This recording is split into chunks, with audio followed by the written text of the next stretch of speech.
So when it comes to mergers and acquisitions in the industry, we talk about independence.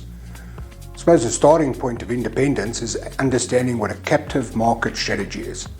A captive market strategy refers to when a buyer is offering what appears to be an over-the-top price, possibly couched as goodwill, but in reality they intend to achieve their required return on investment through other revenue streams that they intend to extract from the acquired business. Examples in the FSP industry could be management fees, investment fees, binder fees, outsource admin fees, third-party rebates. These may not appear compulsory at first, but subtle pressure is pressure nonetheless. There may even be negative motivators which direct you towards these solutions, like reduced benefits or restricted access to certain functionality. Let's talk about tied versus untied. In reality, the implications for your independence. Let me explain.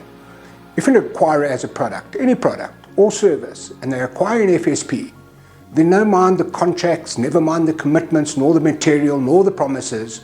You will be, let's say, entwined. These acquirers often pay more as they know that down the road they will secure their ROI through support for their own business. How do you test this? It's quite simple. When you do your DD on the acquirer, ask them how much of their revenue comes from their major shareholders. Unless, of course, they claim their shareholders have the best products and solutions in the industry and hence the support, which in itself is a dead giveaway. Let's talk about compulsion, understanding the post-acquisition process, policies and procedures. Compulsion takes many forms and refers to more than just support for your acquirer. There's positive compulsion, incentives, and negative compulsion, like a withdrawal of benefits. All forms of compulsion are frowned upon.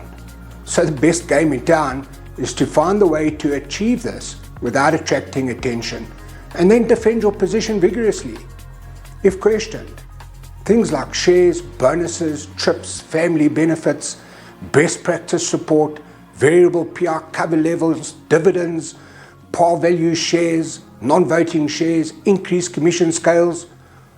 Well, for your business, you can also be compelled to support software, service providers, certain tools, HR practices, and policies. The list goes on. Just be aware.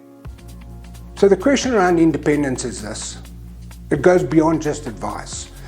Will your advice and your personnel approach be compromised? Will your advice remain independent? But also important is, will your management of your team remain independent? Will you be able to make independent decisions? Or will there be the infamous delegated authority? Independence goes way, way, way beyond just advice to clients. These are things you need to be aware of.